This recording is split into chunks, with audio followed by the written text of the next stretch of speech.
تو چاہتا ہے کسی اور کو پتہ نہ لگے، میں تیرے ساتھ پھروں اور مجھے ہوا نہ لگے۔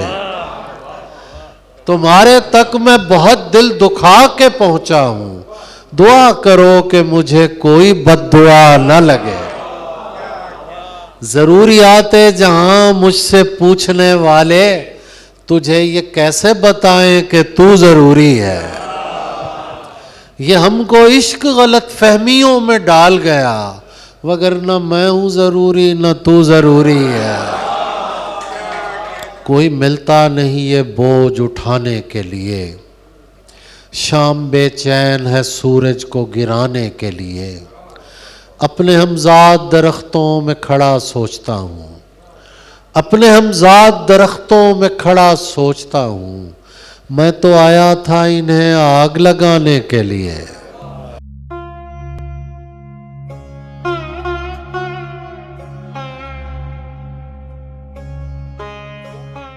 بسم اللہ الرحمن الرحیم۔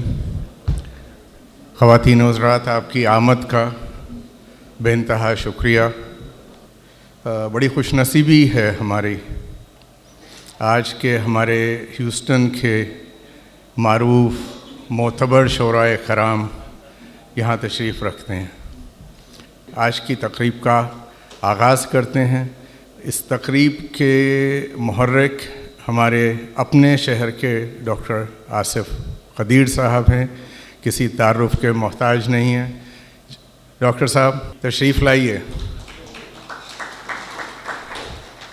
ڈاکٹر صاحب کی بڑی خواہش تھی ایک عرصے سے کہ ہم ایک پروگرام ترتیب دیں، اور اس پروگرام کی ترتیب یہ ہو کہ شعراء کرام کسی ایک شاعر کی زندگی کے بارے میں جان سکیں، بیٹھ کے کسی ایک شاعر کو سن سکیں، اور یہ اس قسم کا شاید چوتھا یا پانچواں تجربہ ہے۔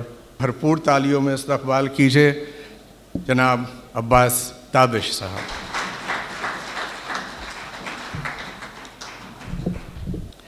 میری گزارش ہے محترم پرویز جعفری صاحب سے اور ارشد آفرین صاحبہ سے کہ تشریف لائیں۔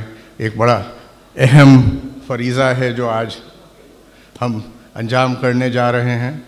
عباس تابش بھائی کی کلیات آئی ہے عشق آباد سے، اور ہم چاہیں گے کہ ہمارے شعراء کرام، غضنفر بھائی تشریف لائیے، تسنیہ افا تشریف لائیے، اور میں چاہوں گا کہ اشرف شاد صاحب آئیے، باسط بھائی تشریف لائیے۔ عشق آباد کلیات عباس تابش، ایک دفعہ پھر بھرپور تالیاں عباس بھائی کے لیے۔ عباس بھائی کا ایک شعر ہے کہ یہ جو گزر رہی ہے سہولت سے زندگی، یہ جو گزر رہی ہے سہولت سے زندگی، ہم اس مقام تک بڑی مشکل سے آئے ہیں۔ یہ ہماری بڑی خوش نصیبی ہے کہ آج ہم چند گھنٹے عباس تابش بھائی کی صحبت میں گزاریں گے۔ ایک سلسلہ اور ہے، ہمارے ڈاکٹر صاحب ابھی لاہور تشریف لے گئے، ہمارے اپنے شہر کے کونا مشق شاعر جن کا کلام محفوظ کیا ہوا تھا ان کے بھائی نے، ہمارے عنایت اشرف بھائی یہاں موجود ہیں، اور اس کلیات عقیل اشرف صاحب کا اجرا ہوا لاہور میں، اور آج اس کتاب کا اجرا ہم چاہیں گے کہ عباس تابش صاحب کے ہاتھوں، ڈاکٹر صاحب کے ہاتھوں، عنایت اشرف صاحب کے ہاتھوں اسی اسٹیج سے ہو۔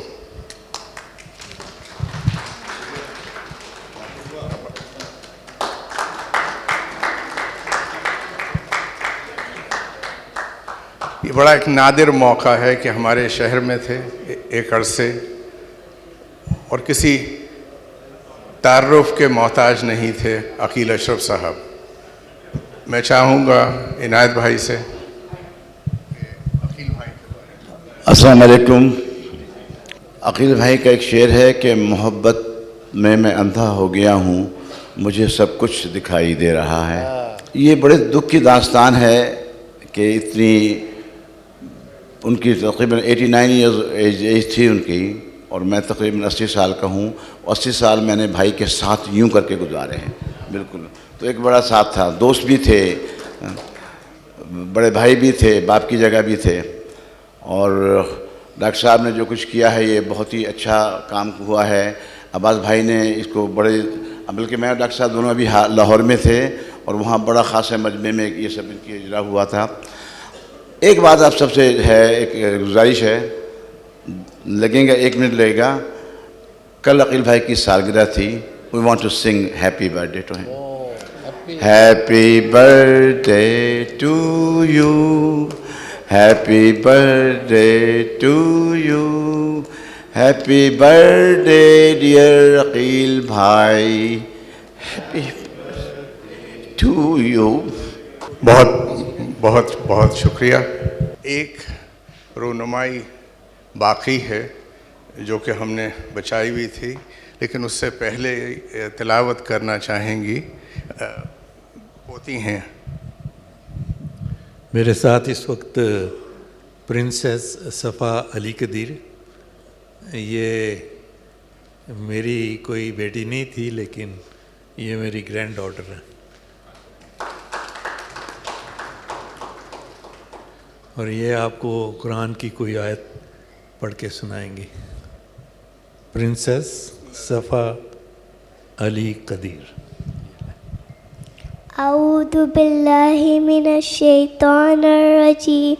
بسم اللہ الرحمن الرحیم. الحمد للہ رب العالمین الرحمن الرحیم مالک یوم الدین. ایاک نعبد و ایاک نستعین. اہدنا الصراط المستقیم صراط الذین انعمت علیہم غیر المغضوب علیہم ولا الضالین. آمین. جزاک اللہ. ان کی تلاوت کے لیے میں ان کو اپنی ایک شال پیش کرتا ہوں جو کہ عشق آباد سے لاہور سے آئی ہے، جو عباس تابش صاحب نے بنوائی.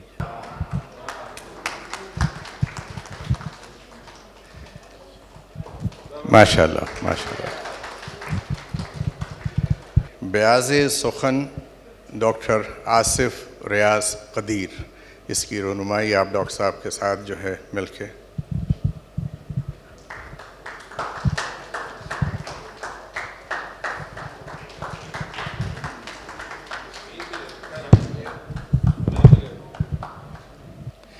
بہت شکریہ. اور اب میری گزارش ہے ہمارے عباس بھائی سے کہ ہمارے مہمان کو یہ ہم نے بنوائی تھیں ہمارے عباس تابش صاحب کے جشن کے لیے، اور جب پتہ لگا کہ اشرف شاہ صاحب یہاں تشریف لا رہے ہیں تو ہم نے سوچا کہ کیا اچھا ہو کہ پہلی شال عباس بھائی ہمارے مہمان آسٹریلیا سے جو آئے ہوئے ہیں.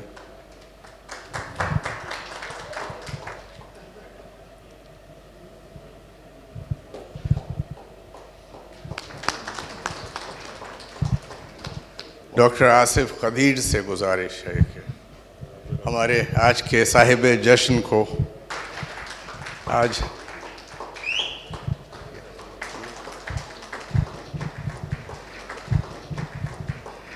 عباس بھائی جو ہیں وہ ہم دونوں کو بھی ایسا ہی کچھ اگر تحفہ دے دیں تو کیا اچھا ہو. ڈاکٹر صاحب کو، ڈاکٹر صاحب کے لیے تالیاں ہیں. اور ماشاء اللہ. دیکھیں اتنی خوبصورت شالیں ہم سٹیج پہ ملی ہیں، لیکن یہ کیسے ہو سکتا ہے کہ ہماری بہنیں ہمارے ساتھ بیٹھی ہوں اور ان کے گلے میں شال نہ ہو. تو اس کے سلسلے میں نے 10 شالیں لے کے آیا ہوں ان لوگوں کے لیے جو آج یہاں حاضر ہیں. میں ان سب کے نام لیتا ہوں کہ آپ لوگ تشریف لائیں تاکہ آپ سب کے گلے میں ایک عدد شال پہنٹیں تاکہ آپ تمام ہمارے ساتھ شامل ہیں۔ پہلے میں گزارش کروں گا عشرت آفرین صاحب وہ تشریف لائیں، تسنیم عابدی صاحب سے، زرتاشا شاہ صاحب سے، عائشہ ملک صاحب سے، یاسمین شاد سے، نویدہ غضنفر ہاشمی صاحبہ سے، فردوس عدیل زیدی جو کہ عدیل زادی صاحب کی بیگم ان سے تھے، اور عذرا عامر خان صاحبہ سے، لینا شاہ 103.5 FM سے، تسنیم زبیری صاحب سے، اور میں نے پرنسس صفا کو پہلے ہی دے دیا شال۔ Thank you.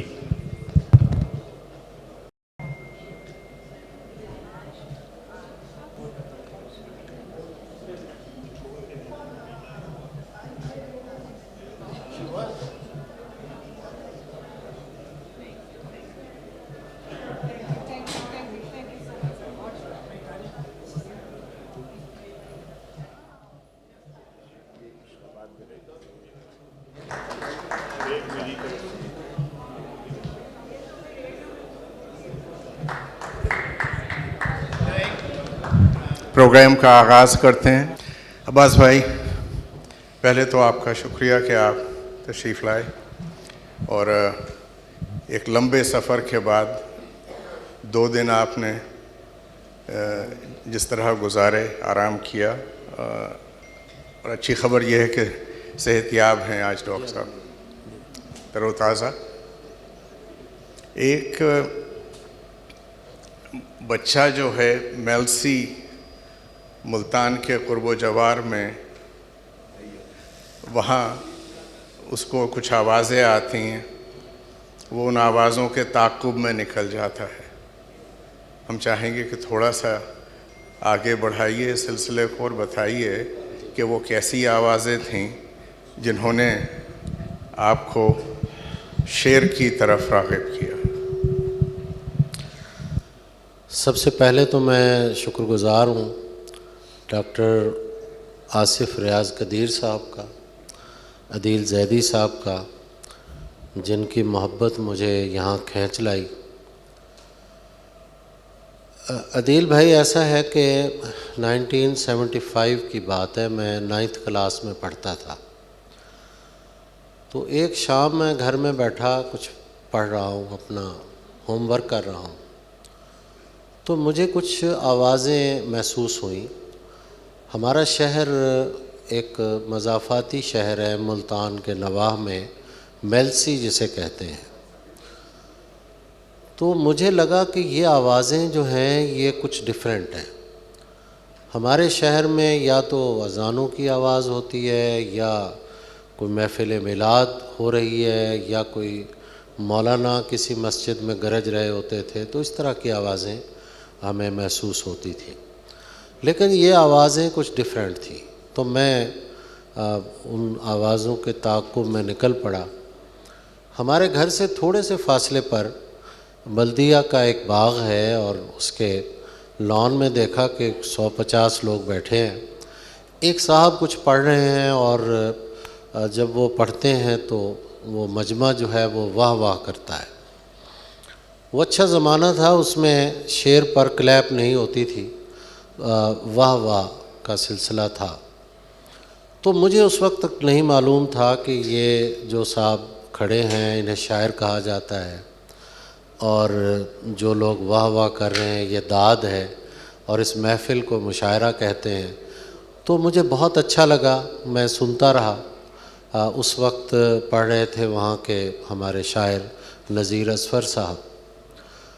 تو میں جب وہاں سے اٹھا اور گھر کی طرف جا رہا تھا، تو میرے دل میں یہ بات پیدا ہوئی کہ یہ تو کام میں بھی کر سکوں۔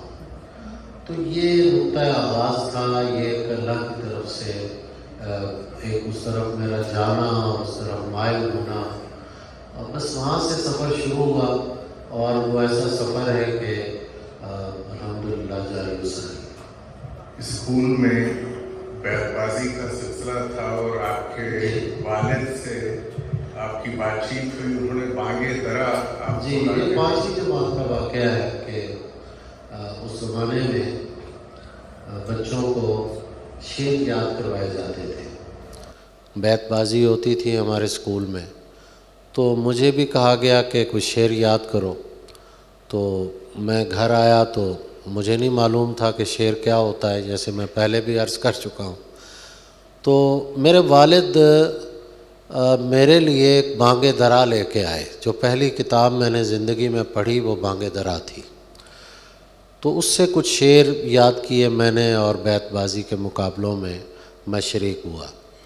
تو یہاں والد کا جو ذکر آیا ہے، میرے والد پڑھے لکھے نہیں تھے، لیکن میرے والد بہت ویژنری آدمی تھے، بہت وزڈم تھی. میں نے ان سے زندگی میں بہت کچھ سیکھا ہے. 5ویں جماعت کا میرا رزلٹ آیا، میں فرسٹ آیا اسکول میں. تو میرا ایک دوست آیا بچہ، میں نے بڑا فخریہ انداز میں اسے کہا کہ میں فرسٹ آیا ہوں اور تم فیل ہو گئے ہو. تو میرا باپ سن رہا تھا. میرے باپ نے مجھے الگ بلا کے کہا، بیٹا ایسی خوشی جس کے اظہار سے کسی کو تکلیف پہنچے اس خوشی پہ لعنت ہے. تو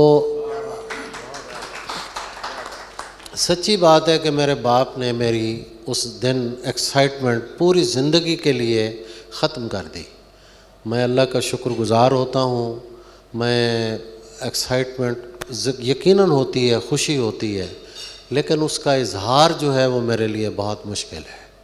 بہت شکریہ. جی بسم اللہ. والد کا جہاں ذکر آیا تو بہت جلدی آپ کی اور آپ کے والد کی جدائی ہوئی. آپ کی عمر اس وقت تقریباً 16 برس تھی. جی. شعر کا سلسلہ وہاں سے شروع ہوا؟ شعر کا سلسلہ تو شروع ہو چکا تھا. والد کا انتقال ہو گیا 1977 میں، اور میں کوئی اور محسوس نہیں کرتا وہ باتیں کرتے ہوئے جن سے میں گزر کر آیا ہوں. جب والد کا انتقال ہوا تو ہمارے گھر کفن کے پیسے نہیں تھے. تو وہاں سے اللہ نے ایسا ہاتھ پکڑا اور رستے بنتے چلے گئے. میں گھر سے نکل پڑا. میں چاہتا تھا گورنمنٹ کالج لاہور میں پڑھنا، لیکن میرٹ نہیں بنا. لیکن خواہش تھی کہ میں اس کالج میں پڑھوں. اس زمانے میں ریڈیو ملتان میں بہت سنتا تھا، اور اس پر مجید امجد کا بہت ذکر ہوتا تھا کہ مجید امجد 74 میں ان کا انتقال ہوا. تو میں ان سے بڑا متاثر تھا. کتاب تھی نہیں گھر میں، لیکن میں ریڈیو پر سن کے میں نے یہ فیصلہ کیا کہ میں مجید امجد سے تو نہیں مل سکا، میں ان کے شہر ساہیوال میں جا کے پڑھوں گا. تو وہاں گیا، میرا ایڈمیشن ہو گیا. میں نے وہ شہر دیکھا، وہ اسٹیڈیم ہوٹل جہاں مجید امجد بیٹھتے تھے. میں نے وہ گلی دیکھی جس کے بارے میں انہوں نے کہا میں روز ادھر سے گزرتا ہوں، کون دیکھتا ہے؟ میں جب ادھر سے نہ گزروں گا کون دیکھے گا؟ دیکھیے، شعر ایک ایسی چیز ہے کہ شاعر نہیں رہتا لیکن اس کے شعر آپ کو کھینچتے ہیں، لے جاتے ہیں. میں اسٹیڈیم ہوٹل میں بہت دن بیٹھا، میں کیفے ڈی روز میں بیٹھا جہاں وہ بیٹھتے تھے. میں اس کالج میں پڑھتا رہا جہاں وہ صبح مارننگ واک کرتے تھے. اور وہ فری ٹاؤن میں نے دیکھا جہاں وہ گھومتے پھرتے تھے. تو مجھے ایسا محسوس ہوا کہ میں مجید امجد کے ساتھ ہوں. وہاں سے میں نے انٹر کیا، اور اس کے بعد پھر میں گھر آ گیا. والدہ ہماری شاعری کے بہت خلاف تھی. وہ کہتی تھیں کہ ایک تو گھر میں غربت ہے، اور دوسرا تم شاعر بن رہے ہو.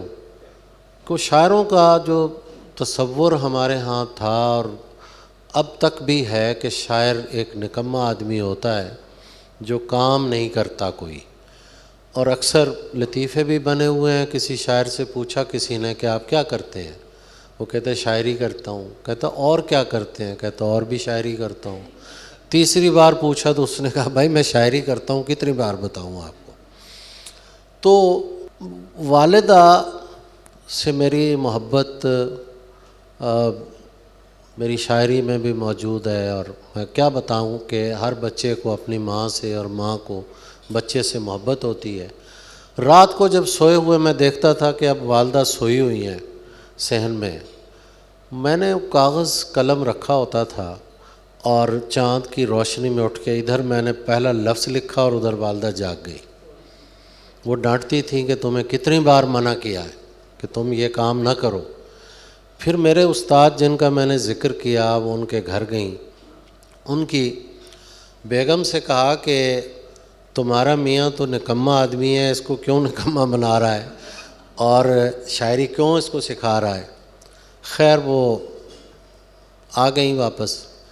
ایک دن میں گھر میں آیا تو ہمارے گھر میں وہ زمانہ تھا جسے میں نے بعد میں ایک شعر میں بھی لکھا، کھا کے سوکھی روٹیاں پانی کے ساتھ، جی رہا تھا کتنی آسانی کے ساتھ۔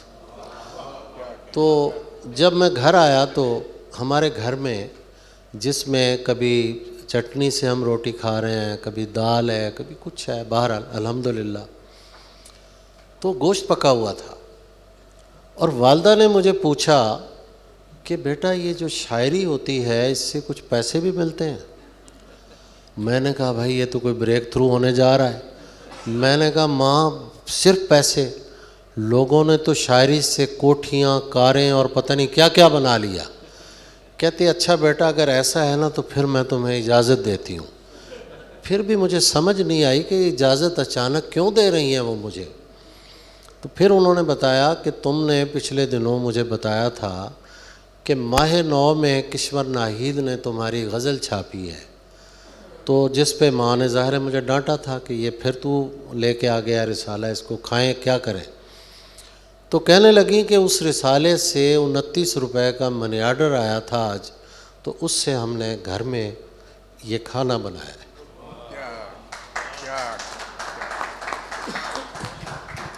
عباس بھائی، یہ جن صاحب کو آپ نے سنا بچپن میں آوازوں کے ساتھ، وہ تھے نذیر احمد جی، نذیر اظفر تھے، جگنو تھا شروع پہلے میں ان کا تخلص جگنو تھا، جی جی، لیکن ہمارے شہر کے صحافی جو شاعروں سے خوش نہیں تھے تو وہ اکثر جگنو کی بجائے جنگ جو چھاپ دیتے تھے۔ تو انہوں نے کہا کہ بھائی یہ جگنو نہیں چھاپیں گے، یہ جنگ جو ہی چھاپیں گے، تو انہوں نے پھر اپنا تخلص بدل لیا اظفر۔ تو اللہ انہیں غریق رحمت کرے، ان کے 4-5 مجموعے شائع ہوئے اور اب بھی ان کا نام جو ہے آتا ہے تو میرا دل جو ہے وہ احترام میں جھک جاتا ہے ان کے حضور۔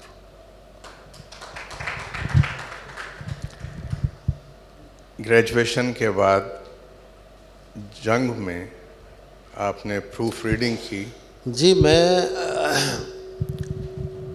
انٹر کیا جب میں نے تو میلسی میں واپس آ گیا، اور والد کے انتقال کے بعد بڑے بھائی نے جو پری میڈیکل میں پڑھ رہے تھے، بڑے ذہین تھے وہ بھی چھوڑ کے آ گئے۔ اس کے بعد ایک اسکول کا ایک کورس ہوتا ہے، پرائمری ٹیچنگ ٹریننگ ہوتی ہے، PTC جسے ہم کہتے تھے اس زمانے میں، انہوں نے کر لیا اور وہ اسکول میں لگ گئے اور گھر کا کچھ نظام جو ہے وہ چلنے لگا۔ تو مجھے بھی بھائی نے کہا کہ تم بھی یہی کر لو، میں نے کر لیا۔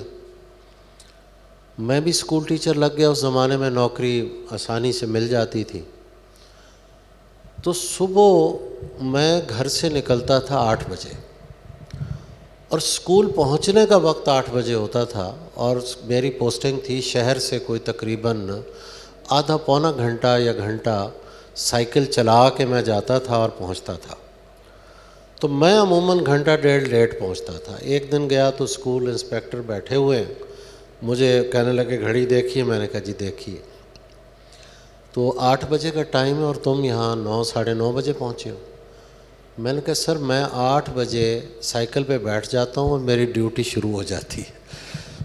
تو خیر انہوں نے ایک اس زمانے میں ایک END رولز ہوتے تھے، انہوں نے میری انکوائری شروع کرا دی۔ اسی دوران میں کسی نے مجھے کہا کہ اگر شاعر بننا ہے تو لاہور چلے جاؤ۔ میں نے نوکری چھوڑی، میں لاہور پہنچ گیا۔ اب لاہور جس دن میں پہنچا ہوں اس دن مجھے لاہور میں جاننے والا ایک آدمی بھی نہیں ہے۔ ایک حکیم محمود رضوی ہمارے ساہیوال میں ہوتے تھے، بہت بڑے نثر نگار تھے، ماہر اقبال تھے، تو انہوں نے ایک رکا دیا مجھے روزنامہ جنگ کے لیے کہ اکتوبر میں روزنامہ جنگ شروع ہو رہا ہے، تم وہاں چلے جاؤ، قیوم اعتصامی صاحب ہوں گے، انہیں جا کے دے دو۔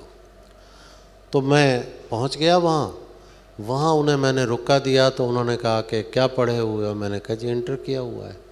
کہتا بس یہاں پروف ریڈنگ سیکشن میں بیٹھ جاؤ، اور اس کے بعد جو ہے بس ہم بیٹھ گئے۔ 700 روپے ماہانہ تنخواہ مقرر ہوئی، اور پہلی رات جو ہے مجھے نہیں معلوم تھا کہ میں نے کہاں رکنا ہے، تو 3 دن میں نے فٹ پاتھ پہ اس شہر میں گزارے، اور پھر آہستہ آہستہ ایک سلسلہ بنتا چلا گیا۔ تو لاہور کا وہ زمانہ جو ہے میں سمجھتا ہوں کہ کبھی نہیں بھولتا، ہمیں اچھا لگتا ہے۔ اسی دوران میں احسان دانش صاحب سے میری ملاقات ہوئی۔ احسان صاحب فالج کے پیشنٹ تھے، وہ ایک لکڑی کا ایک تخت تھا جس پہ بیٹھے رہتے تھے، وہ اتر نہیں سکتے تھے۔ میں ڈیوٹی سے پہلے اور ڈیوٹی کے بعد میں اکثر چلا جاتا تھا، دفتر تھا ہمارا ریلوے اسٹیشن سے، علامہ اقبال روڈ ہے اس پہ جنگ کا دفتر، وہاں سے پیدل چل کے میں نئی انارکلی پہنچتا، دہلی مسلم ہوٹل کے ساتھ سیڑھیاں تھیں، اور وہ چڑھ کے اوپر سامنے احسان صاحب بیٹھے ہوتے تھے، اور وہ دروازہ ان کا کھلا رہتا تھا۔ میں نے کبھی انہیں سویا ہوا نہیں دیکھا، کبھی بھی نہیں۔ میں رات کے 2 بجے گیا ہوں، 3 بجے گیا ہوں، دن کو گیا ہوں، یا پڑھ رہے ہیں یا لکھ رہے ہیں، یا کوئی ملاقاتی بیٹھے ہوئے ہیں۔ ایک چھوٹا سا واقعہ سنا کے میں آگے بڑھتا ہوں، کیونکہ جب میں بات کرتا ہوں تو اپنے محسنوں کا ذکر میں بہت ضروری سمجھتا ہوں۔ کہ ایک رات میں گیا تو میں نے کہا کہ میں آج گھر جا رہا ہوں، شام کا وقت تھا، چھٹی تھی میری، تو پھر ملاقات میں نے کہا 2-3 دن بعد ہوگی، تنخواہ ملی ہے تو وہ جا کے میلسی میں والدہ کو کچھ پیسے دے آؤں۔ اس زمانے میں اے سی کوچز نہیں چلتی تھیں، کھلی شیشوں والی بسیں، اور بس میں بیٹھ گیا۔ ساہیوال وہ بس رکی، میں اترا کہ یہاں سے کوئی چائے وائے پیتا ہوں، جیب میں ہاتھ ڈالا تو پیسے نہیں تھے۔ اب مجھے نہیں سمجھ آ رہی کہ میں آگے کیسے جاؤں اور کیا کروں، تو ساہیوال میں پڑھتا رہا تھا۔ ایم اے اشرف ہمارے ایک دوست تھے، سب پوسٹ ماسٹر تھے۔ رات کو میں نے کسی ٹیلی فون ایکسچینج والے سے کہا کہ بھائی مجھے پیسے نہیں ہیں، کال کروا دو۔ کال انہیں کی کہ بھائی یہ واقعہ ہو گیا ہے، تو اس نے کہا میں آتا ہوں۔ وہ آیا، اس نے کچھ کرایہ دیا، میں واپس چلا گیا۔ اور واپس جب گیا، احسان صاحب جو ہے وہ جاگ رہے تھے، رات کے کچھ 4 بجے ہوں گے، تو کہنے لگے کہ کیا ہوا؟ میں نے کہا سر ایسا ہو گیا ہے، اور میں پھر واپس آ گیا ہوں۔ تو انہوں نے کوئی جیب کترے کو 4-5 گالیاں دیں جو میں یہاں نہیں دہرا سکتا، تو بڑا انہیں غصہ آیا، اور کہتے بیٹا بیٹھ جا ادھر۔ سامنے صوفہ رکھا ہوتا تھا۔ تھوڑی دیر بعد میں نے کہا جی میں احسان صاحب جا رہا ہوں۔ کہتے نہیں تو ادھر ہی سو جا۔ تو میں تھکا ہوا تھا اور میں سو گیا۔ صبح اٹھ کے جب میں گھر گیا تو جب بھی ہم اپنے کپڑے چینج کرتے ہیں تو جیبوں میں ہاتھ ڈالتے ہیں، کوئی کاغذ واغذ، تو عادتاً ہاتھ ڈالے تو اس میں 700 روپے تھے۔ میں بڑا وہ ہوا، میں واپس آیا، میں نے کہا احسان صاحب آپ نے یہ کیا کیا، کیوں کیا ایسا؟ کہتے میں نے تو نہیں کیا۔ میں نے کہا اور کس نے کیا؟ میری جیب میں پیسے نہیں تھے، میں وہ کرایہ لے کے آیا ہوں۔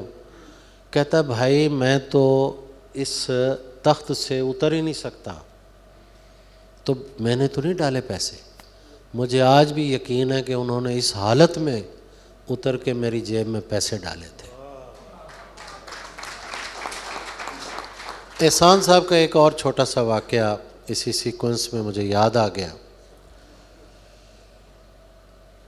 بہاول نگر گئے ہوئے تھے مشاعرہ پڑھنے کے لیے، شام کے وقت میں گیا کیونکہ اگلے دن میری جاب سے چھٹی تھی. میں نے دیکھا وہ سوئے ہوئے ہیں. میں نے کبھی سوئے ہوئے نہیں دیکھا انہیں. آہٹ سے جاگ گئے.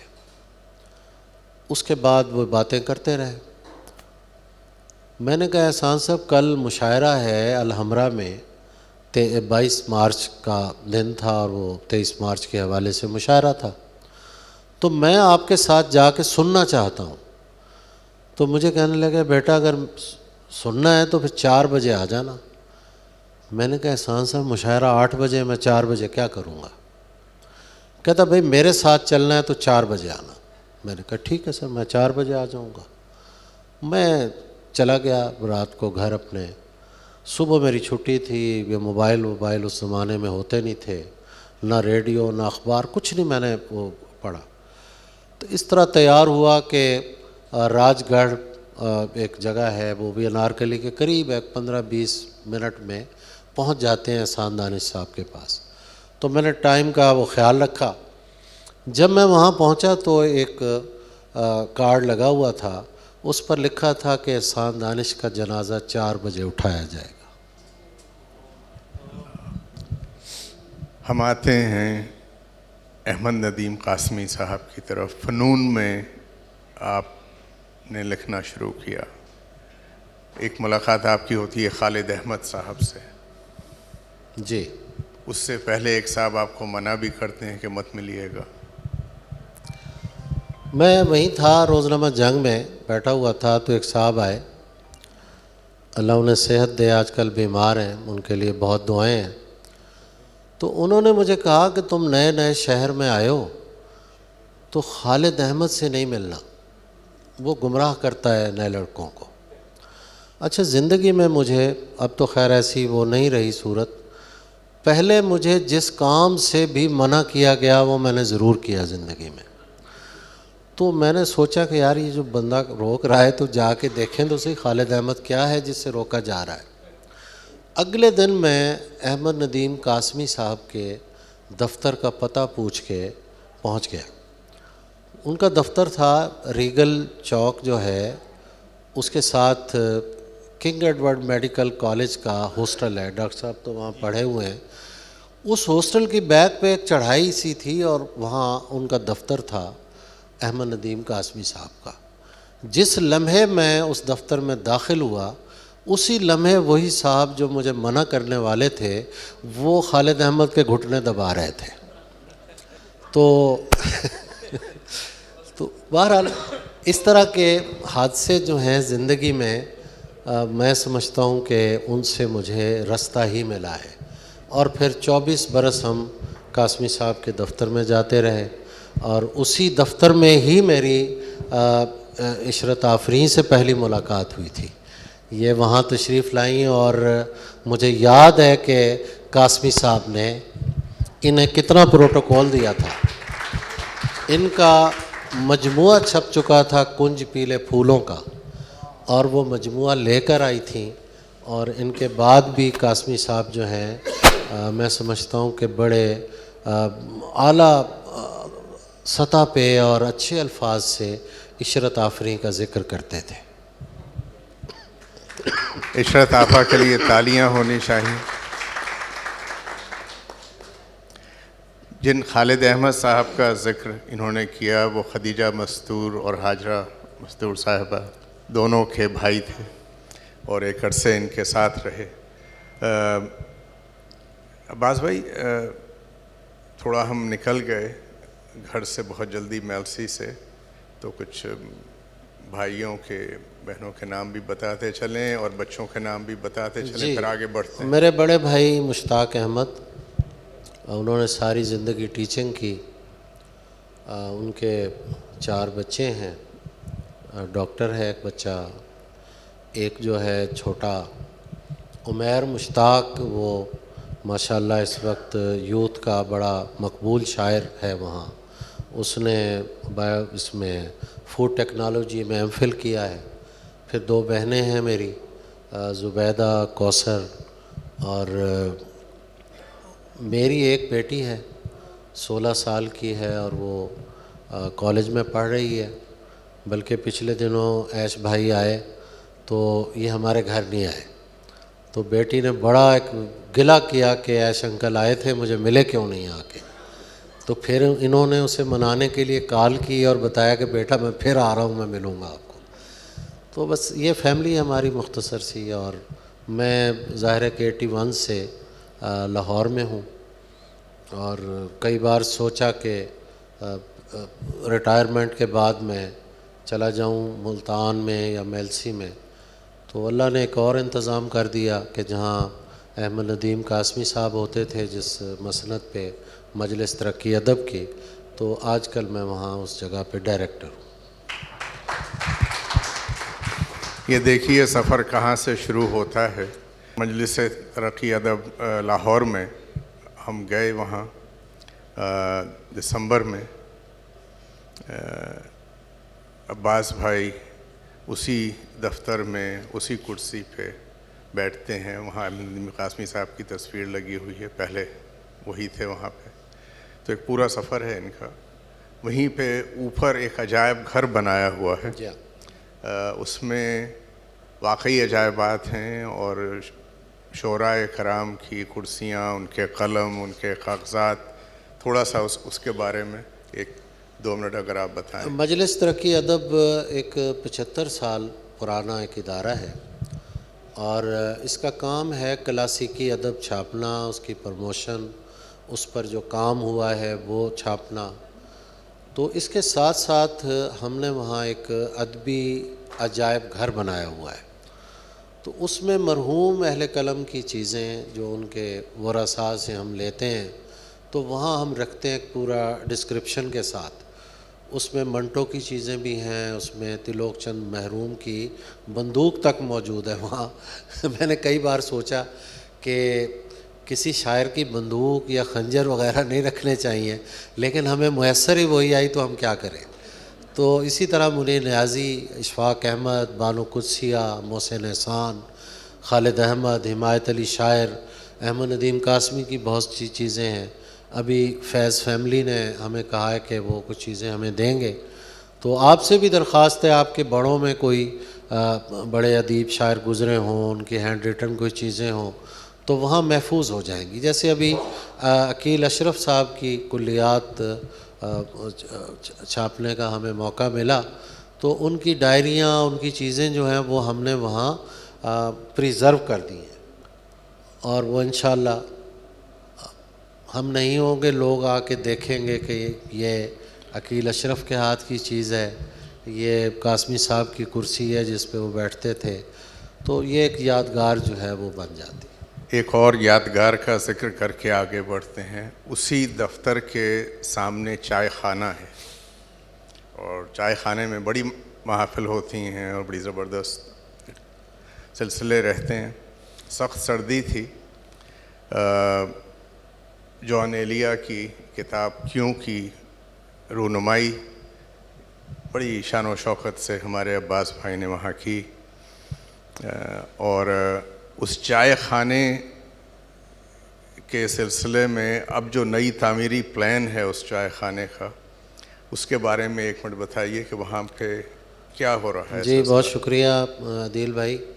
ایکچولی میں نے جولائی 2023 میں جوائن کیا تھا اس کو ایز اے ڈائریکٹر. تو اس وقت اس ادارے کا بجٹ تھا 1,80,00,000 جو صرف تنخواہوں میں چلا جاتا تھا.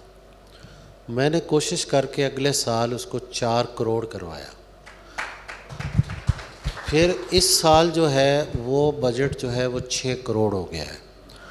اس میں ہم نے ایڈیشن یہ کی ہے کہ ہماری لائبریری جو ہے اس میں 36,000 بکس ہیں، اور تقریباً 6 سے 7,000 کتابیں ایسی ہیں جو 100 سال پرانی ہیں. تو اس کی ڈیجیٹائزیشن کے لیے ہم نے ایک پلان بنایا ہے اور اس پہ عمل شروع ہو گیا.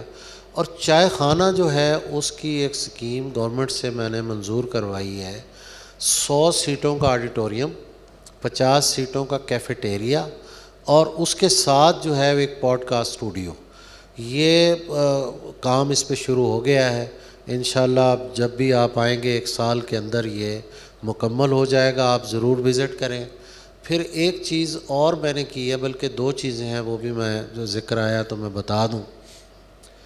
لاہور ایک ایسا شہر ہے کہ ہم لوگ اس میں زندگی گزار دیتے ہیں، لیکن ہمیں معلوم نہیں ہوتا کہ لاہور کتنا بڑا شہر ہے.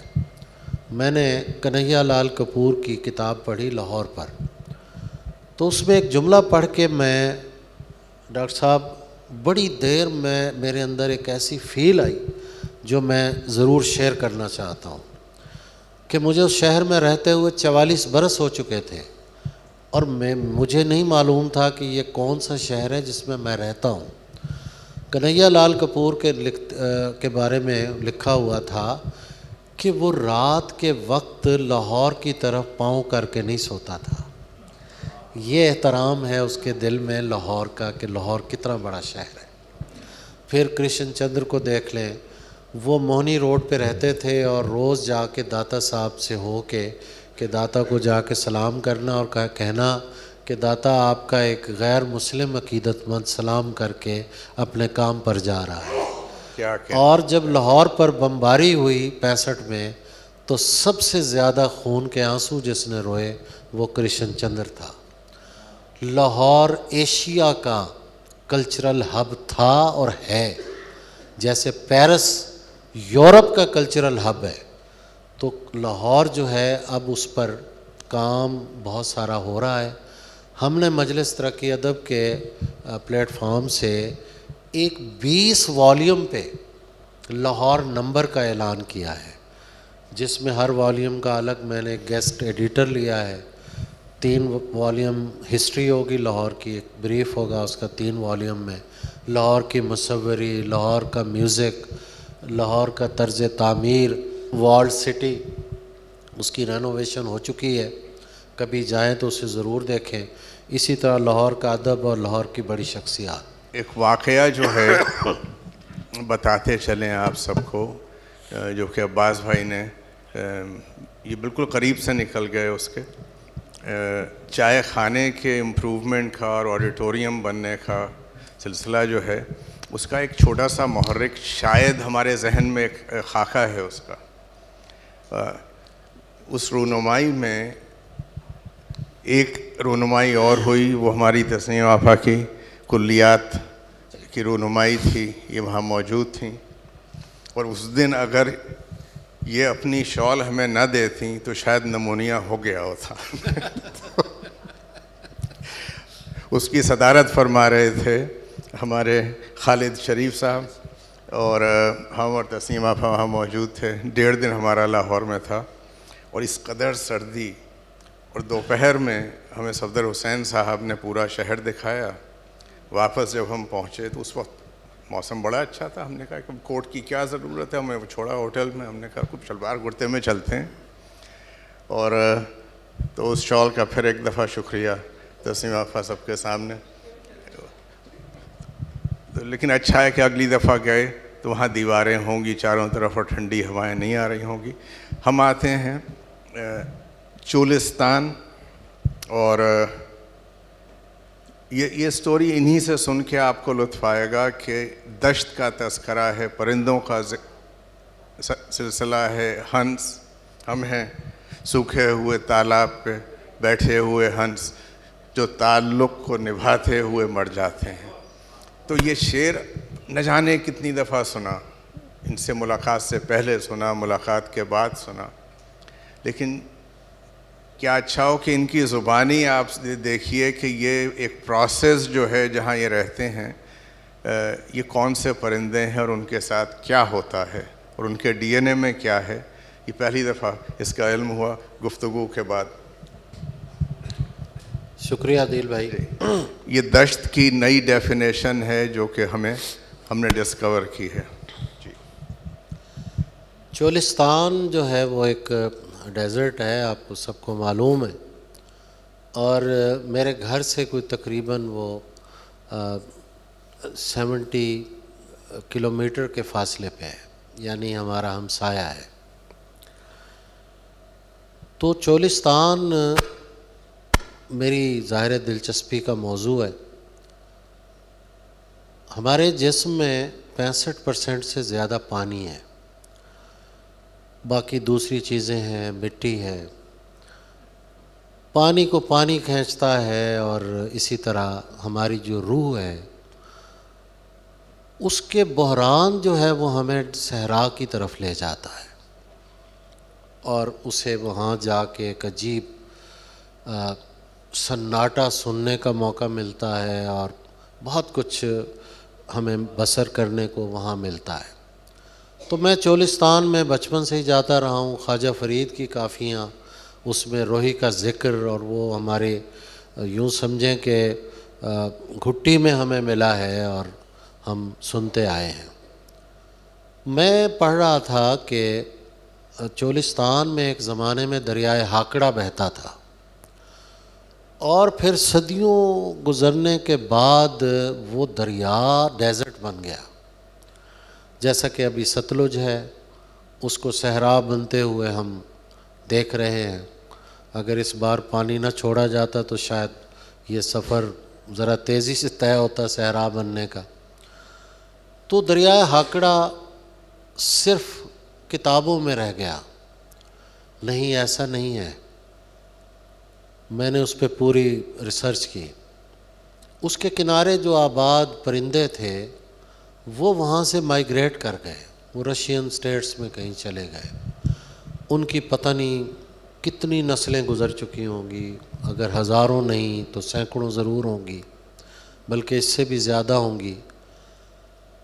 تو ان پرندوں کے جو بچے ہیں ان کے ڈی این اے میں وہ دریا آج بھی بہتا ہے.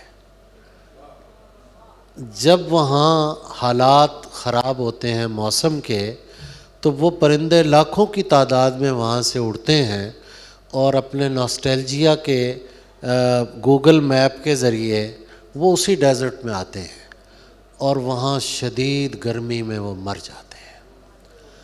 تو وہاں سے یہ ایک مجھے انسپیریشن ملی. اور پھر دشت جو ہے میرے ہاں اپنی اولین صورت میں وہی چولستان ہے، اور اس کے بعد دشت نینوا ہے. دشت قیس ہم غزل میں لکھتے ضرور ہیں، لیکن نہ ہم نے دیکھا ہے نہ ہمیں پتہ ہے کہ وہ کیا دشت ہے. لیکن غزل کا سمبلزم جو ہے وہ ہمیں کبھی کبھی وہ لکھواتا ضرور ہے، لیکن دشت جو ہے وہ اصل میں چولستان اور اس کے بعد دشت کربلا ہے. تو دشت میں پیاس بجھاتے ہوئے مر جاتے ہیں، ہم پرندے کہیں جاتے ہوئے مر جاتے ہیں. ہم ہیں سوکھے ہوئے تالاب پہ بیٹھے ہوئے ہنس، جو تعلق کو نبھاتے ہوئے مر جاتے ہیں. گھر پہنچتا ہے کوئی اور ہمارے جیسا، گھر پہنچتا ہے کوئی اور ہمارے جیسا، ہم تیرے شہر سے جاتے ہوئے مر جاتے ہیں. ان کے بھی قتل کا الزام ہمارے سر ہے، ان کے بھی قتل کا الزام ہمارے سر ہے، جو ہمیں زہر پلاتے ہوئے مر جاتے ہیں. کیا کہنے. ان کے بھی قتل کا الزام ہمارے سر ہے، جو ہمیں زہر پلاتے ہوئے مر جاتے ہیں.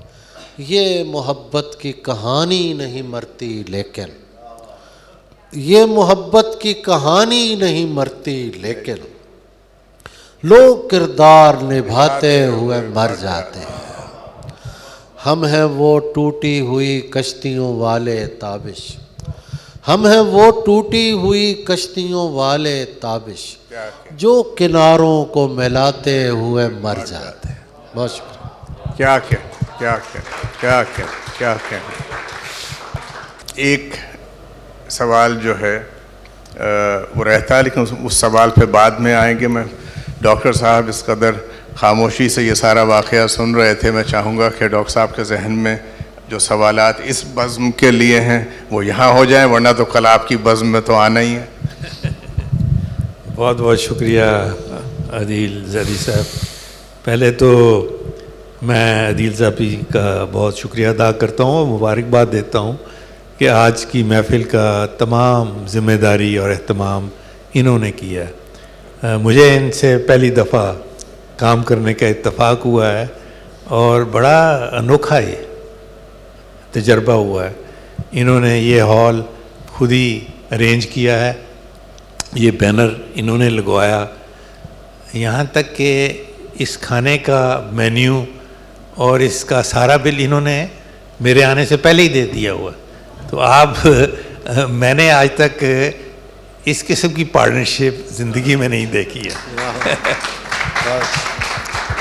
اور مجھے سمجھ نہیں آ رہا تھا کہ میں کیا کروں, تو میں ان کی اجازت کے بغیر جیب میں ایک لفافہ لے آیا ہوں.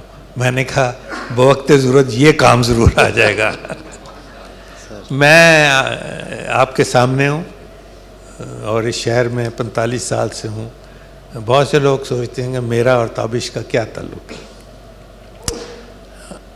ان کا تعلق میرا اس سے جیسے آپ کوئی بھی پروفیشن کرتے ہیں. جیسے میں سرجن ہوں, مجھے سرجری سیکھنے کے لیے استاد چاہیے تھا جس نے مجھے سرجری سکھائی. اور یہ میرا ایمان ہے کہ جو لوگ شاعری کرتے ہیں وہ کسی استاد سے شاعری سیکھتے ہیں. ٹھیک ہے, آمد بھی ہوتی ہوگی, لیکن شاعری کرنا کا مہارت کے لیے آپ کو استاد کی ضرورت ہے. جیسے فیض احمد فیض صاحب کو صوفی تبسم کی ضرورت تھی, اسی طرح مجھے بھی شاعر جلیل عقیل اشرف صاحب کی ضرورت تھی, جو کہ عنایت اشرف صاحب کے بھائی ہیں. تو ان کی وفات پہ ہم عنایت اشرف صاحب کے پاس تھے, اور وہاں دو بہت اہم شخصیت تھیں, جن میں ایک عدیل زیدی صاحب تھے اور ایک عباس تابش صاحب تھے. اور ان کے ہمراہ ہمارے ایک بہت نوجوان شاعر رحمان فارس صاحب تھے. عدیل زیدی صاحب نے ایک ویڈیو دکھائی جس میں عباس تابش صاحب, عنایت اشرف صاحب, عقیل اشرف صاحب اور عقیل زیدی ہے. اور وہ جو میں نے دیکھی تو وہ نشست ان کے گھر تھی, اور وہ دیکھ کے ظاہر ہے میرے استاد کی وفات ہوئی تھی, میں بڑا ایموشنل ہو گیا تھا. اور مجھے اس رات پہلی دفعہ معلوم ہوا کہ عنایت اشرف کو ان کے بڑے بھائی نے کہا کہ میری کلیات میں چھپانا چاہتا ہوں. حالانکہ میرے استاد تھے, ان کے ہونٹوں نے جنبش نہیں دی کہ میرے تک لائیں, حالانکہ ان کا کام فوری ہو جاتا. تو میں نے فوری طور پہ کہا کہ اگر آپ وہ سارا دے دیں مجھے, ان کا سارا کلیات کا تمام ڈائریاں مجھے دے دیں تو میں اس کو چھپوا دیتا ہوں. ابھی میرے منہ سے یہ بات ختم نہیں ہوئی تھی تو عباس تابش صاحب نے کہا کہ میں اس کا ذمہ لیتا ہوں اور میں اس کو پبلش کروں گا. میں جب 1 اکتوبر کو لاہور گیا نا, تو وہ کلیات تیار پڑی تھی, اور اس کو دیکھ کے میرے اندر ایک بہت قسم کی اطمینان آیا کہ میرے استاد کی تمام کلام کلیات میں, جو کہ آپ نے آج دیکھا ہے, آ گیا ہے. اور یہ انہوں نے کیا. اور یہی کام نہیں کیا, انہوں نے الحمرا میں میرے لیے میری کتاب کی رونمائی کی, اور میرے جتنے دوست تھے پرانے, جس میں عطا قاسمی, انعام الحق جاوید اور شہر کے نوجوان شاعر کو اکٹھا کیا. اور یہ جو بینر آپ دیکھ رہے ہیں نا, اس سے 4 بڑا بینر ادھر اور ادھر سٹینڈیز, اور الحمرا کا سارا ہال بھرا ہوا تھا, اور یہ میزبان تھے. اور انہوں نے وہ جو عزت کی, تو میں اس کا یہی کہہ سکتا ہوں کہ زندگی سے یہی گلہ ہے مجھے, بہت دور سے تو ملا ہے. تو ان کے ساتھ عقیل اشرف چلے گئے, لیکن وہ روح اپنی جو تھی ان میں چھوڑ گئے. یہ بہت خلوص کے آدمی ہیں. میں جب واپس آیا ہوں تو مجھے یہ احساس ہوا کہ مجھے اس چیز کی سوچ اب میرے ذہن میں مکمل ہو گئی ہے کہ جو شخص اور جو لوگ اپنی گفتگو میں وہ رخ نہیں آنے دیتے جس میں میری بڑائی ہو، مجھے ان کے ساتھ نہیں چلنا چاہیے. لیکن میری بڑائی یہ مجھے اپنے آگے رکھتے ہیں، پیچھے بیٹھتے ہیں. ایسے لوگ مجھے پہلے کیوں نہیں ملے؟ تو میرے ساتھ جو ان کا رشتہ قائم ہوا تو انہوں نے پہلی اکتوبر کو میرے لیے الحمرا میں کیا، پھر 3 تاریخ کو محمود صاحب نے گورنر سندھ وہاں مشاعرہ کیا، میری رونمائی کتاب کی. پھر سینیٹر جاوید جوار صاحب نے ضیاء محی الدین ایڈیٹوریم آف پرفارمنگ آرٹس میں کیا، جہاں انہوں نے سارے دانشور بلائے ہوئے تھے. ہمارے دوست انیک احمد صاحب تھے، شہزاد روئے صاحب تھے، اور تمام انٹیلیجنسیا جو بھی تھی وہاں موجود تھی. واپس جب میں لاہور آیا تو پھر میں ان کے دفتر گیا کہ میرا پل کاؤنٹی میں ان کا دفتر ساتھ ہی تھا. میں نے ان کو پھر دعوت دی کہ آپ نے 1 اکتوبر کو میرے لیے کیا ہے تو آپ 1 نومبر کو ہیوسٹن میں.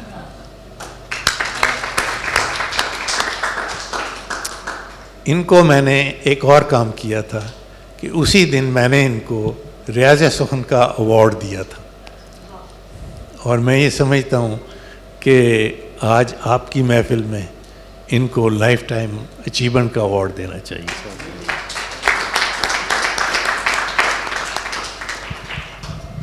عباس تابی صاحب سے میری یہی گزارش ہے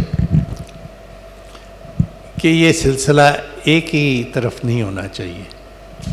ہمیں ادھر کے شاعروں کو ادھر بلانا چاہیے، اور ہمارے جو شعراء کرام ہیں ہم کو اکٹھا ہو کے ادھر جانا چاہیے. اور یہ بات یہ مان گئے ہیں انشاءاللہ تعالی 2026 میں ہم یہ سلسلہ جاری کر دیں گے انشاءاللہ. اور میں یہ مبارکباد دینا چاہتا ہوں عدیل ذاتی صاحب سے. میری ان سے ملاقات جب بھی ہوئی ہے یہ سٹیج پہ ہوئے ہیں اور میں نیچے بیٹھا ہوں، لیکن یہ آج پہلی ملاقات ہے کہ انہوں نے اپنے ساتھ سٹیج پہ بٹھانے کا مجھے شرف دیا ہے. بڑی محبت ہے آپ کی. عباس بھائی، بسم اللہ ردیف ہے. ہم نے فراز صاحب کی ہے غزل،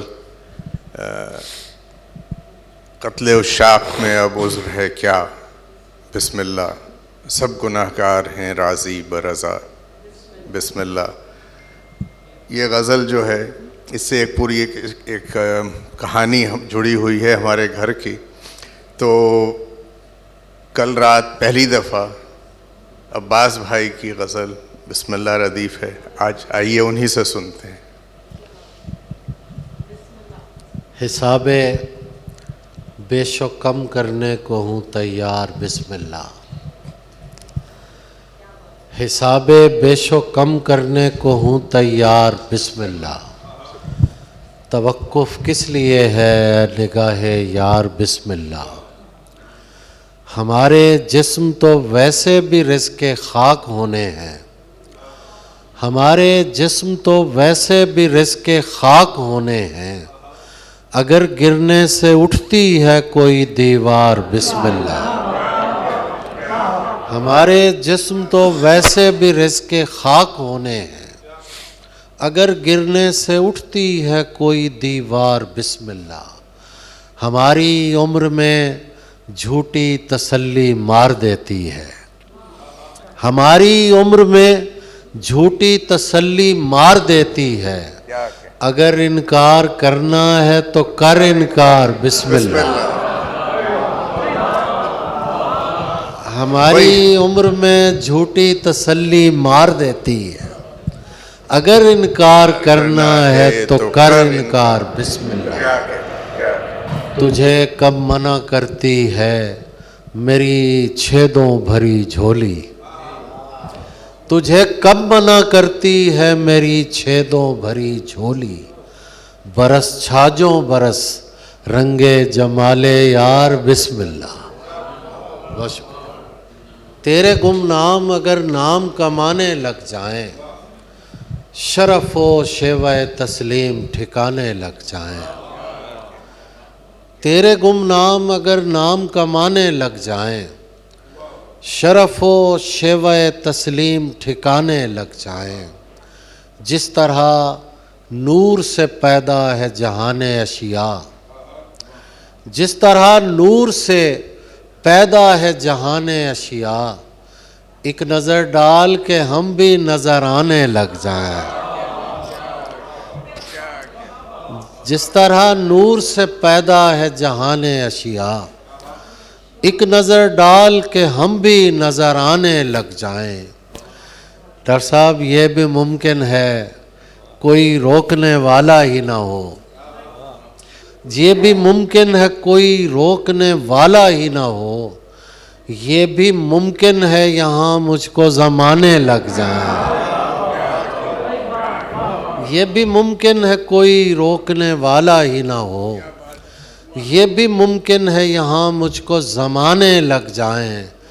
دیکھ ہے حسن فراواں یہ بہت ممکن ہے، دیکھ ہے حسن فراواں یہ بہت ممکن ہے، میرا دل تک نہ لگے تیرے خزانے لگ جائیں۔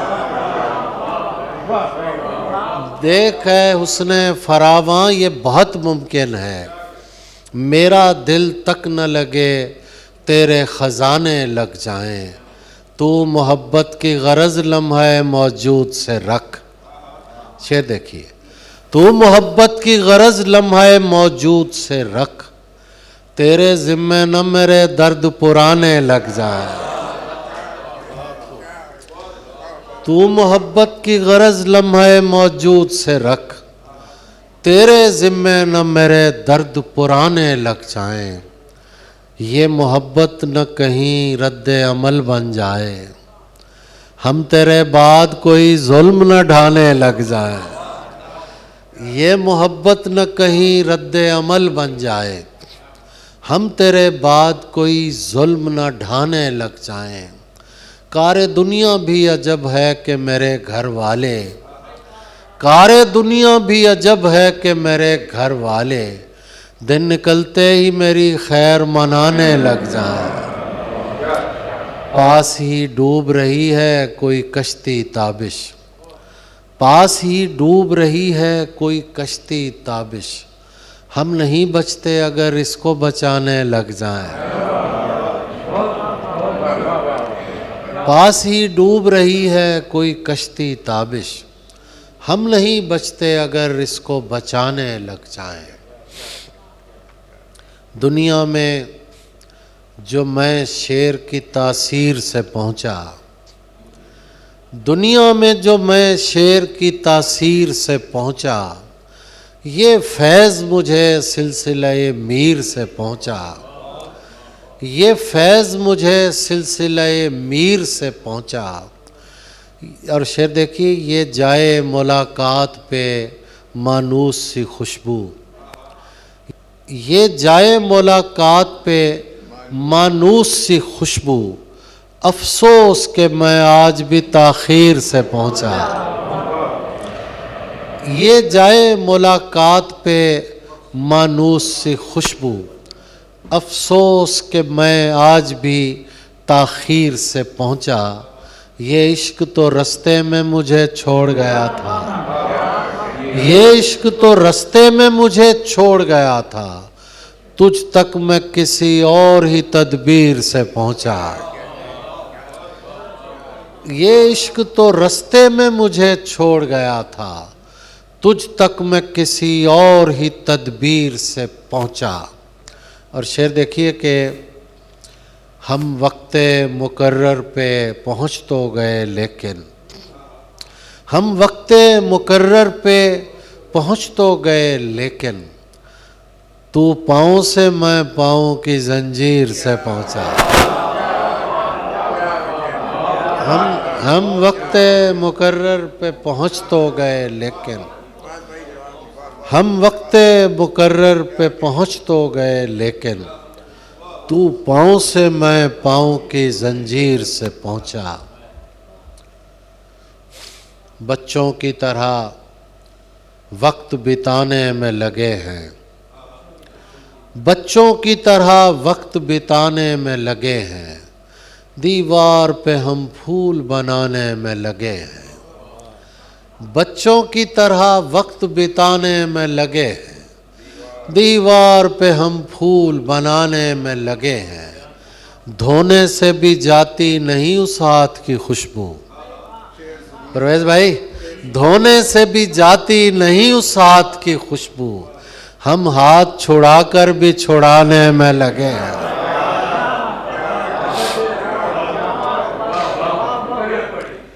دھونے سے بھی جاتی نہیں اس ہاتھ کی خوشبو، ہم ہاتھ چھڑا کر بھی چھڑانے میں لگے ہیں۔ لگتا ہے وہی دن ہی گزارے ہیں تیرے ساتھ، لگتا ہے وہی دن ہی گزارے ہیں تیرے ساتھ، وہ دن جو تجھے اپنا بنانے میں لگے ہیں۔ لگتا ہے وہی دن ہی گزارے ہیں تیرے ساتھ، وہ دن جو تجھے اپنا بنانے میں لگے ہیں۔ دیوار کے اس پار نہیں دیکھ رہے کیا؟ دیوار کے اس پار نہیں دیکھ رہے کیا؟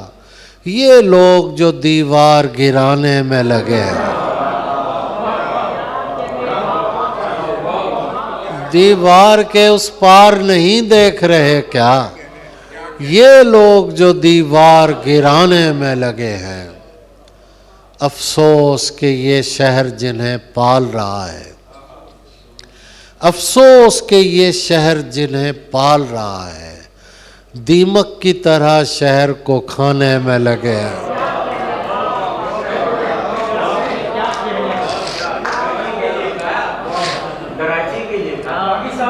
افسوس کہ یہ شہر جنہیں پال رہا ہے، دیمک کی طرح شہر کو کھانے میں لگے ہیں۔ اب اتنا ہم مزاج غم یار کون ہے؟ اب اتنا ہم مزاج غم یار کون ہے؟ میری طرح کا اور طرح دار کون ہے؟ میری طرح کا اور طرح دار کون ہے؟ تاریخ ہے تو وہ بھی تمہاری لکھی ہوئی، تاریخ ہے تو وہ بھی تمہاری لکھی ہوئی، اب تم بتاؤ گے ہمیں غدار کون ہے؟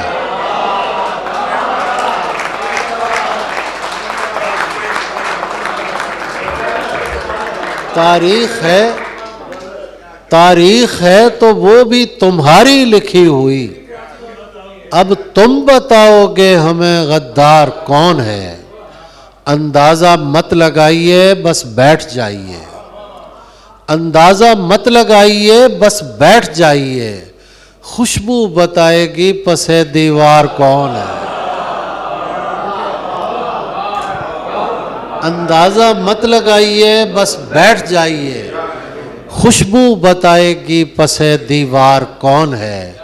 یہ تو بتائے گا تیرے قابل کوئی نہیں، یہ تو بتائے گا تیرے قابل کوئی نہیں، یہ میں بتاؤں گا میرا معیار کون ہے؟ یہ میں بتاؤں گا میرا معیار کون ہے؟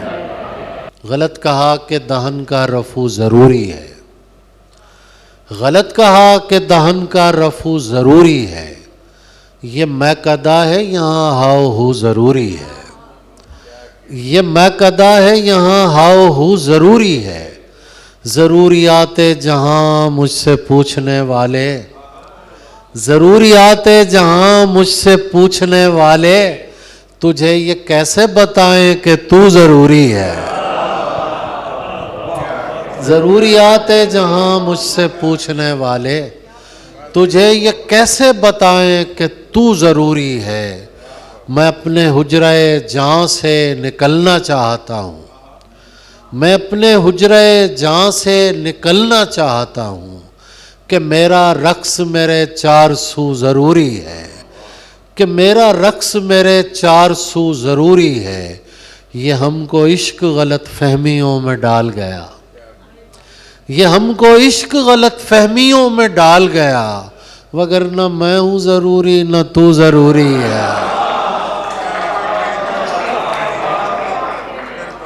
یہ ہم کو عشق غلط فہمیوں میں ڈال گیا، وگرنہ میں ہوں ضروری نہ تو ضروری ہے۔ یہ دوپہر ہے اسے میکدے کی شام کریں، یہ دوپہر ہے اسے میکدے کی شام کریں، ملو کہ مل کے اداسی کو غرق جام کریں، ملو کہ مل کے اداسی کو غرق جام کریں، کلیجہ منہ کو بھی آئے تو یہ نہیں ممکن۔ شعر دیکھیے، کلیجہ منہ کو بھی آئے تو یہ نہیں ممکن، تو ہم کلام نہ ہو اور ہم کلام کریں۔ کلیجہ منہ کو بھی آئے تو یہ نہیں ممکن، تو ہم کلام نہ ہو اور ہم کلام کریں۔ انہیں کہو کہ میرا جرم صرف میرا ہے، انہیں کہو کہ میرا جرم صرف میرا ہے، انہیں کہو میرے شجرے کا احترام کریں۔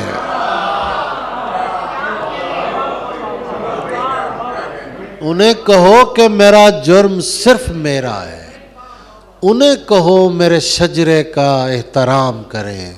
میں باقی عمر پرندوں میں رہنا چاہتا ہوں، میں باقی عمر پرندوں میں رہنا چاہتا ہوں، میرے لیے کسی پنجرے کا انتظام کریں۔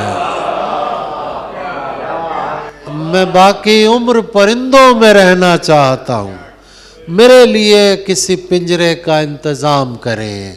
آب و دانہ بھی نہیں اور پرندہ خوش ہے، آب و دانہ بھی نہیں اور پرندہ خوش ہے، میں اسے دیکھ کے خوش ہوں کہ یہ کتنا خوش ہے۔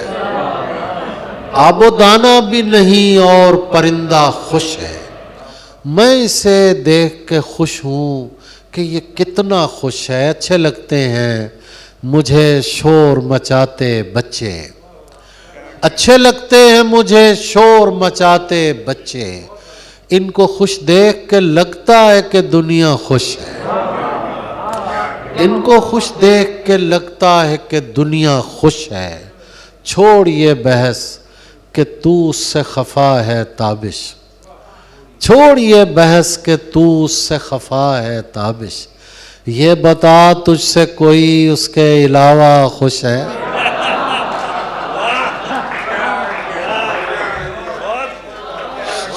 چھوڑ یہ بحث کہ تو اس سے خفا ہے تابش، یہ بتا تجھ سے کوئی اس کے علاوہ خوش ہے۔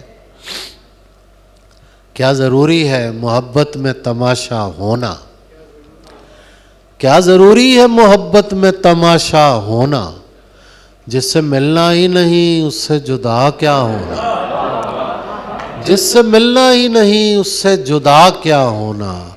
تیرا سورج کے قبیلے سے تعلق تو نہیں، تیرا سورج کے قبیلے سے تعلق تو نہیں، یہ کہاں سے تجھے آیا ہے سبھی کا ہونا۔ تیرا سورج کے قبیلے سے تعلق تو نہیں، یہ کہاں سے تجھے آیا ہے سبھی کا ہونا۔ تو نے آنے میں بہت دیر لگا دی ورنہ، تو نے آنے میں بہت دیر لگا دی ورنہ، میں نہیں چاہتا تھا ہجر میں بوڑھا ہونا۔ تو نے آنے میں بہت دیر لگا دی ورنہ، میں نہیں چاہتا تھا ہجر میں بوڑھا ہونا۔ کیا تماشا ہے کہ سب مجھ کو برا کہتے ہیں، کیا تماشا ہے کہ سب مجھ کو برا کہتے ہیں، اور سب چاہتے ہیں میری طرح کا ہونا۔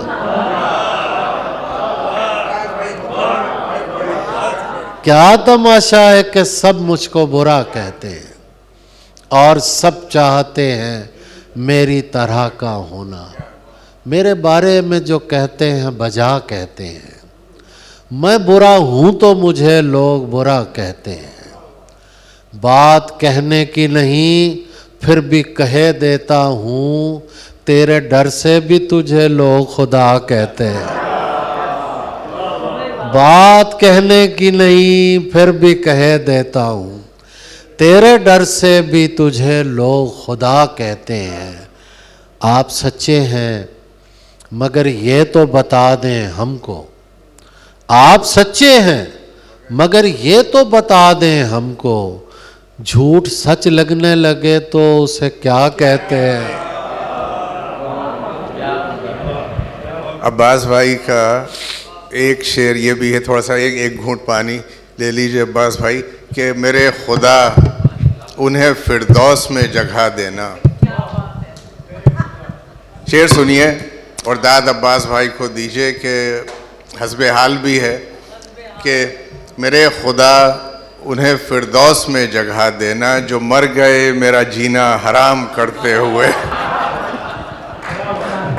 عباس بھائی کیا اچھا ہو کہ غزل پوری کر دیں. ارشاد آبا کتاب ہم واپس آپ ہی کو بھیج رہے ہیں، اس میں ہم نے ایک نشان لگایا ہوا تھا، اگر 2 منٹ کے لیے ادھار لے لیں آپ سے تو بڑی عنایت ہوگی آپ کی. بسم اللہ. جی یہ 2 شعر ہیں، بس میں سنا دیتا ہوں. صلہ ملا کسی پتھر پہ کام کرتے ہوئے، صلہ ملا کسی پتھر پہ کام کرتے ہوئے، کہ ہو گئی ہے غزل اس کو رام کرتے ہوئے. صلہ ملا کسی پتھر پہ کام کرتے ہوئے، کہ ہو گئی ہے غزل اس کو رام کرتے ہوئے. میرے خدا انہیں فردوس میں جگہ دینا، میرے خدا انہیں فردوس میں جگہ دینا، جو مر گئے میرا جینا حرام کرتے ہوئے، جو مر گئے میرا جینا حرام کرتے ہوئے. یہ دھوپ ہجر کی ہم رنگ انتقام نہ ہو، یہ دھوپ ہجر کی ہم رنگ انتقام نہ ہو، خدا کرے کہ تیرے بعد کوئی شام نہ ہو. یہ دھوپ ہجر کی ہم رنگ انتقام نہ ہو، خدا کرے کہ تیرے بعد کوئی شام نہ ہو. یہ لوگ نوکری پیشہ ہیں اور چاہتے ہیں، یہ یہاں کے نوکری پیشہ لوگوں کی بات نہیں ہے، وہاں کی ہے. یہ لوگ نوکری پیشہ ہیں اور چاہتے ہیں، سوائے عشق انہیں اور کوئی کام نہ ہو.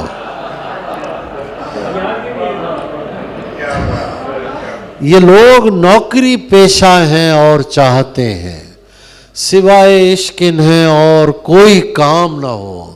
یہ شرط رکھی گئی تخت پر بٹھاتے ہوئے، یہ شرط رکھی گئی تخت پر بٹھاتے ہوئے، کہ بادشاہ کسی اور کا غلام نہ ہو. یہ شرط رکھی گئی تخت پر بٹھاتے ہوئے، کہ بادشاہ کسی اور کا غلام نہ ہو. انہیں بتاؤ کہ عزت خدا کے ہاتھ میں ہے، جو چاہتے ہیں کہ تابش کا احترام نہ ہو.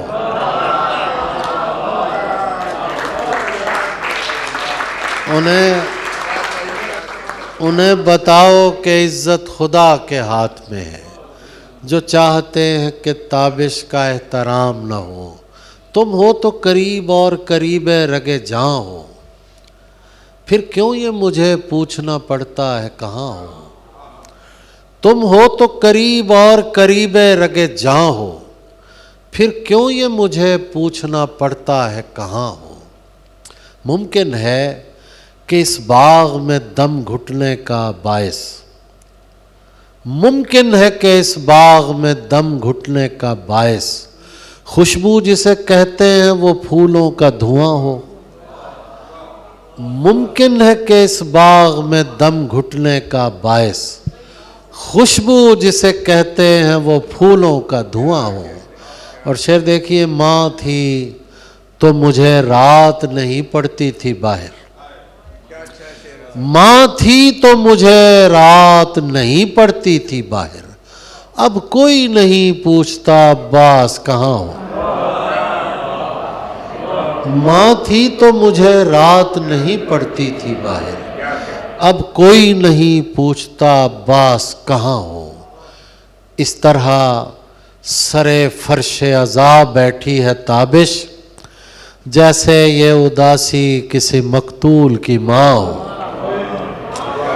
اس طرح سرے فرش عذاب بیٹھی ہے تابش، جیسے یہ اداسی کسی مقتول کی ماں ہو. کوئی ملتا نہیں یہ بوجھ اٹھانے کے لیے، شام بے چین ہے سورج کو گرانے کے لیے، اپنے ہمزاد درختوں میں کھڑا سوچتا ہوں، اپنے ہمزاد درختوں میں کھڑا سوچتا ہوں، میں تو آیا تھا انہیں آگ لگانے کے لیے، اپنے ہمزاد درختوں میں کھڑا سوچتا ہوں، میں تو آیا تھا انہیں آگ لگانے کے لیے، میں نے تو جسم کی دیوار ہی ڈھائی ہے فقط، قبر تک کھودتے ہیں لوگ خزانے کے لیے، میں نے تو جسم کی دیوار ہی ڈھائی ہے فقط، قبر تک کھودتے ہیں لوگ خزانے کے لیے، لفظ تو لفظ یہاں دھوپ نکل آتی ہے، عدیل بھائی کی نظر، لفظ تو لفظ یہاں دھوپ نکل آتی ہے، تیری آواز کی بارش میں نہانے کے لیے، لفظ تو لفظ یہاں دھوپ نکل آتی ہے، تیری آواز کی بارش میں نہانے کے لیے، کس طرح ترک تعلق کا میں سوچوں تابش، کس طرح ترک تعلق کا میں سوچوں تابش، ہاتھ کو کاٹنا پڑتا ہے چھڑانے کے لیے،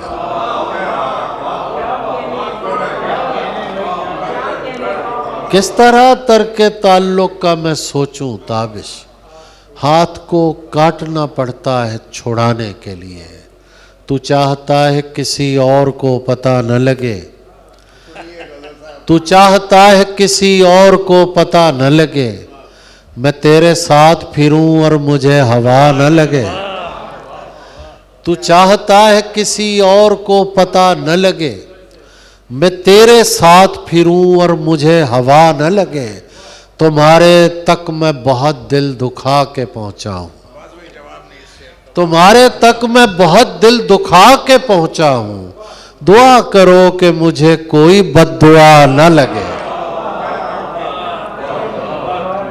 تمہارے تک میں بہت دل دکھا کے پہنچا ہوں، دعا کرو کہ مجھے کوئی بد دعا نہ لگے، میں تیرے بعد کوئی تیرے جیسا ڈھونڈتا ہوں، میں تیرے بعد کوئی تیرے جیسا ڈھونڈتا ہوں، جو بے وفائی کرے اور بے وفا نہ لگے،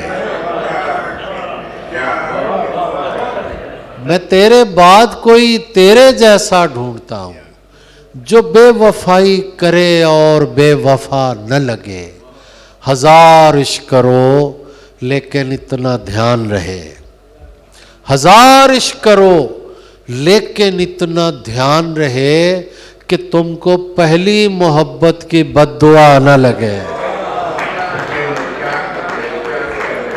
ڈاکٹر صاحب نے کچھ شوق یہاں دیں خواتین کو، ایک نام پکارا گیا لیکن وہ خاتون اس وقت موجود نہیں تھی، 30 سیکنڈ کا میری گزارش ہے، یہاں سے ریڈیو پروگرام کرتی ہیں اپنا، ایک تحریم زبیری صاحبہ کے وہ تشریف لائیں اور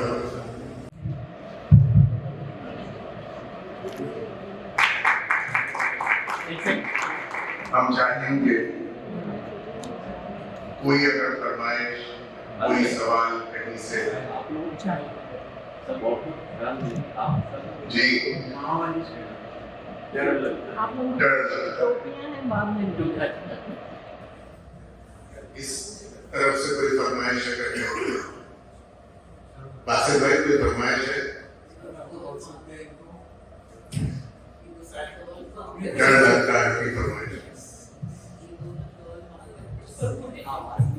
رات کو گھر سے نکلتے ہوئے ڈر لگتا ہے، سنیے صاحب سنیے، رات کو گھر سے نکلتے ہوئے ڈر لگتا ہے، چاند دیوار پہ رکھا ہوا سر لگتا ہے، چاند دیوار پہ رکھا ہوا سر لگتا ہے، اس زمانے میں غنیمت ہے میاں، کوئی باہر سے بھی درویش اگر لگتا ہے،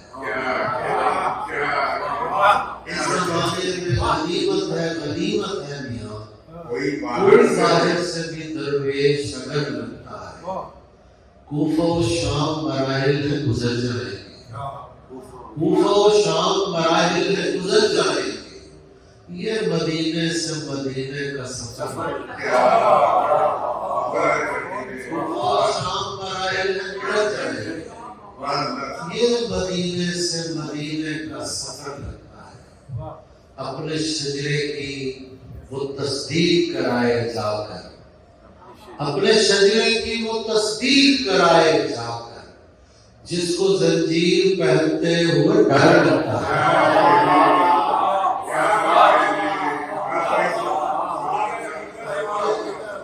اپنے شجرے کی وہ تصدیق کرائے جا کر، جس کو زنجیر پہنتے ہوئے ڈر لگتا ہے، مجھ سے تو دل بھی محبت میں نہیں خرچ ہوا، مجھ سے تو دل بھی محبت میں نہیں خرچ ہوا، تم تو کہتے تھے کہ اس کام میں گھر لگتا ہے، ایک مدت سے میری ماں نہیں سوئی تھا، ایک مدت سے میری ماں نہیں سوئی تھا، میں نے ایک بار کہا تھا مجھے ڈر لگتا،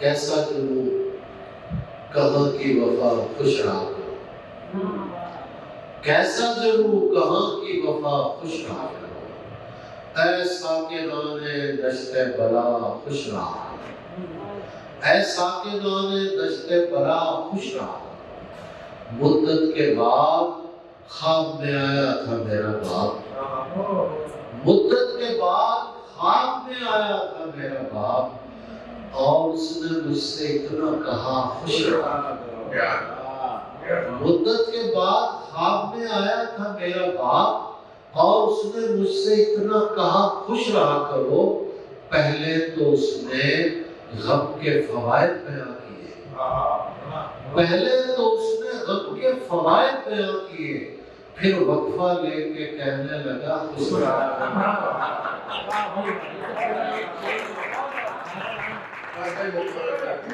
مدت کے بعد خواب میں آیا تھا میرا باپ، اور اس نے مجھ سے اتنا کہا خوش رہا کرو، پہلے تو اس نے غم کے فوائد بیان کیے، پھر وقفہ لے کے کہنے لگا خوش رہا کرو، ہوتا ہے ایک شخص تمہاری خوشی پہ خوش، ہوتا ہے ایک شخص تمہاری خوشی پہ خوش، تم جتنے خوش ہو اس سے سوا خوش نہ،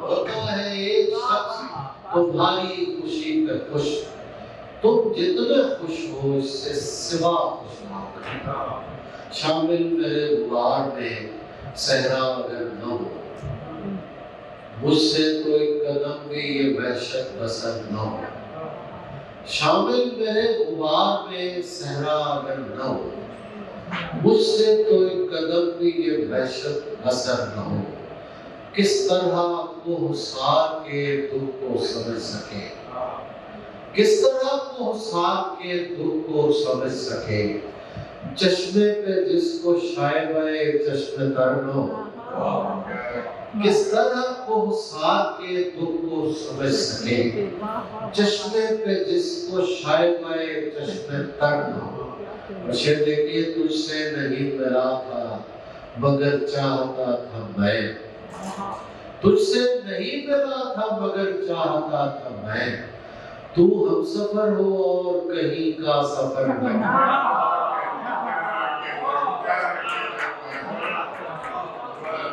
تجھ سے نہیں ملا تھا مگر چاہتا تھا میں، تو ہم سفر ہو اور کہیں کا سفر نہ ہو، تو جانتا نہیں میرے مالک مقام کو، تو جانتا نہیں میرے مالک مقام کو، اے دوست کوئی چیز ادھر سے ادھر نہ ہو، تو جانتا نہیں میرے مالک مقام کو، اے دوست کوئی چیز ادھر سے ادھر نہ ہو، یہ کہہ کے میرے گھر سے فرشتے چلے گئے، یہ کہہ کے میرے گھر سے فرشتے چلے گئے، وہ کوئی گھر ہے جس میں پرندوں کا گھر نہ ہو، یہ کہہ کے میرے گھر سے فرشتے چلے گئے، وہ کوئی گھر ہے جس میں پرندوں کا گھر، یہ شب یہ دستکیں یہ پرندوں کی کیلو کال، دروازہ کھولیے کہیں صبح سفر نہ ہو۔ تابش غذا میں خود جنہیں عزت ہوئی نصیب، وہ چاہتے ہیں اور کوئی معتبر نہ ہو۔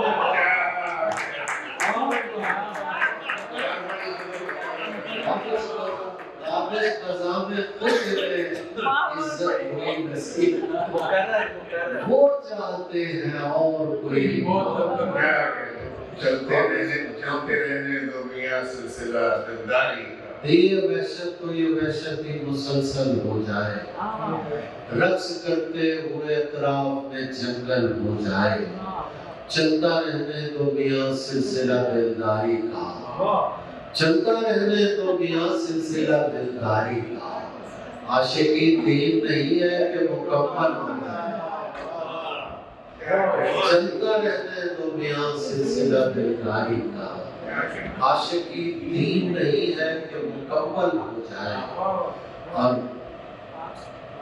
حالت ہجر میں جو رقص نہیں کر سکتا، حالت ہجر میں جو رقص نہیں کر سکتا، اس کے حق میں یہی بہتر ہے کہ پاگل۔ حالت ہجر میں جو رقص نہیں کر سکتا، اس کے حق میں یہی بہتر ہے کہ پاگل ہو جائے۔ اور شیر دیکھیے کہ ڈوبتی ناؤ میں سب چیخ رہے ہیں تابش میں، ڈوبتی ناؤ میں سب چیخ رہے ہیں تابش میں، اور مجھے فکر غزل میری مکمل ہو